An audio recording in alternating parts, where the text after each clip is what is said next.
goal, and the goal could be locking that person in for life.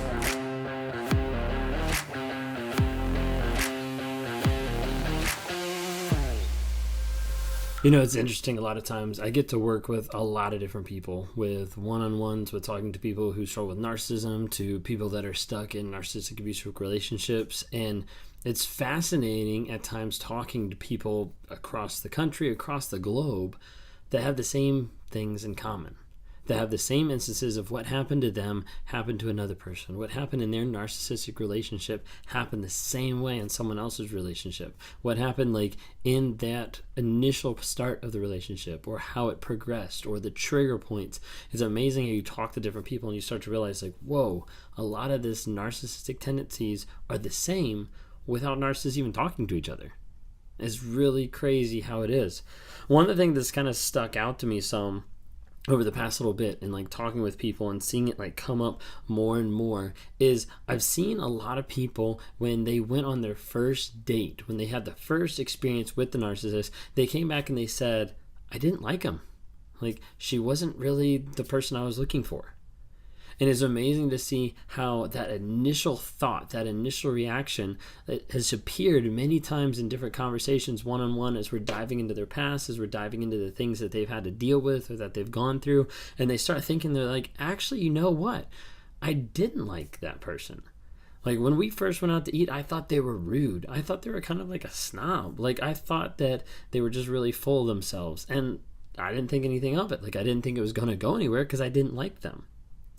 But then all of a sudden that person starts texting, starts calling, starts showing up, starts being more and more persistent. And over a period of time, people think hey, this must be love. This must be infatuation. This must be what it feels like to have someone that absolutely loves and adores you so much that they want to be with you 24/7, or they want to end up being involved in your life in every single aspect.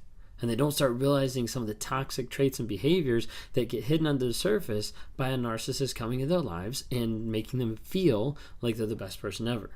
And this is how the narcissist incorporates love bombing, making the person feel with elaborate gifts, with elaborate displays of affection, with over-the-top admiration, a ton of different things that make you feel like you're the best person ever. And then over a period of time, that narcissist starts to take it away, piece by piece. Now, for some people, it was kind of slow. It was kind of a slow transition over a period of time from happy to unhealthy. For others, it was literally just a switch. Literally, it was one day. It was one moment. It was one argument. It was one thing, and all of a sudden, they were completely different. Now, there could have been a traumatic event, or it could have not. It's amazing to see a lot of the events are very similar to people in relationships here, to people in relationships across the world. One of those events is marriage. A lot of times you'll have a narcissist in that relationship that is love bombing, that is future faking, that is saying all these things about what they want to do, and is really manipulative in the relationship. And then all of a sudden, the knot gets tied, the marriage vows get said, and they sign it off in front of a judge, and they're married, and it's it switches just like that. And some people are like, why? How could it? A lot of times there's a mentality of a conquest, of trying to climb, trying to reach the goal. And the goal could be locking that person in for life. The goal could be being that person's sole influence. And ultimately, when a narcissist gets to the place where they get to marriage and they say, I've arrived, I have checked that box, I look like a normal human being because I am married. And then they start seeing whoa, this isn't what it's cracked up to be, because of the sheer fact that it's not all about me. Wait a second. You mean marriage takes two people? They both have to work at it? Whoa, that's not what I'm interested in. And as a result, you see narcissists that they get to marriage, they get to the altar, they get to the church, to the courtroom, they get to the place where they say, I do, and then the next day it's night and day difference. You might wonder why I know this. One, I know this because I've been talking to a bunch of different people. I do one-on-ones. I meet with people each and every day to try to help them through healing, help them through trauma, help them not to become the mean person that the narcissist is, but to be able to change and grow, to work to better themselves as they're getting out of that abusive relationship. So I see it a lot. But it also relates a lot because that was me. Because in my relationship, as I continued to progress in the relationship, as I felt like there was push and pull, it might have been my wife was hard to get at times, wanted to lock her in, wanted to get to the place where I was like, no, like I'm the only one for you. I can help you. I can save you. That whole like savior complex. And then finally got to the place where I said I do. Completely changed. And there'd be times even in my mind I'd be like, I don't even know why it changed. I don't even know how it changed. I couldn't even put like a finger on it. I just knew like, wow, like you're inconveniencing me. Like this isn't about me anymore. Like what the hell happened? And as a result, anger, rage, triggers out the window every single day. Oftentimes it'll be other aspects of a relationship. So it could be marriage. It could be the spouse getting pregnant. It could be the actual having of a baby. Oftentimes you'll see a narcissist that'll pull away when the other person is pregnant, and they'll start going out with more people. They'll start getting involved in other aspects because they start to realize that the center of the universe doesn't revolve around them, because their wife, their partner is getting involved in having a baby. And as a result, it takes some type of affection, some type of emotion, some type of care off of the narcissist. And they're like, wait a second, I'm not getting my needs met. I need to go figure out how I can do that any way possible. And as a result, they lie, they cheat, they manipulate, they gaslight, and they go run around with other people because they don't know how to deal with their own emotions, how to be honest, how to own up to what they've been doing and how they've been acting, and actually work together in a partnership, in a marriage. And so you see different triggers, you see different things in the narcissist's life that literally is just a quick change. And that change can be so drastic, so brutal, and it'll feel like the end of the world because you've been on this path for a period of time with someone who's loving and shows affection, and all of a sudden it changes. And as soon as it changes, that's when you start to doubt. That's when you start to wonder, what did I do?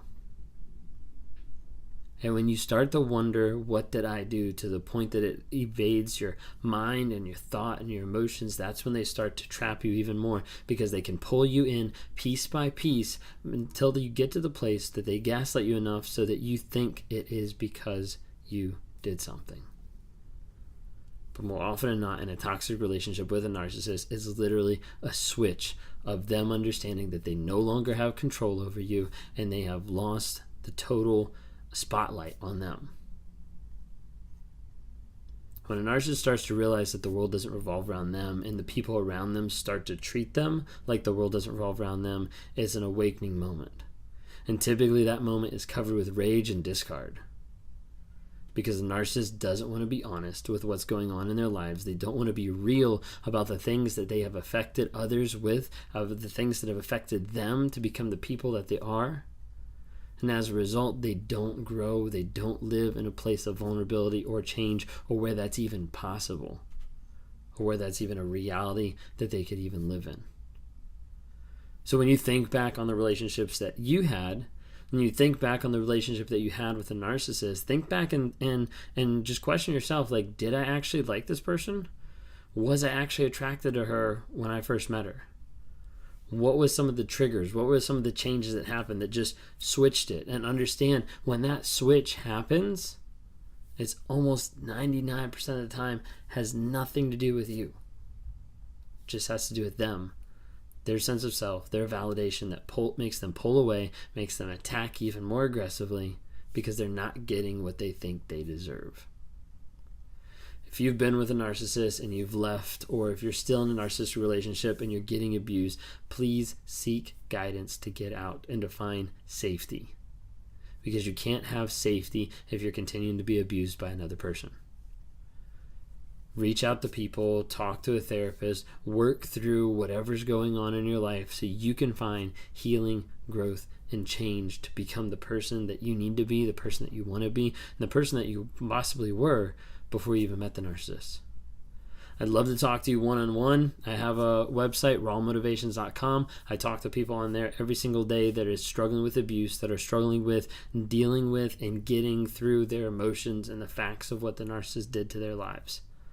Would love to be able to interact with you. If you're interested in that, go to rawmotivations.com, click on the one-on-ones, just grab a time and we can chat. Please, on social media, take a look and follow us, subscribe on all the social medias. We're on TikTok, Instagram, and Facebook. Would love to interact with you on those. If you're listening to this episode on podcast or Spotify, thank you so much. Give us a rating and just give us feedback on how I can get better, how I can work to become better equipped at giving this message out there so that people have awareness, can tap into growth, healing, and change, because that's what it's all about.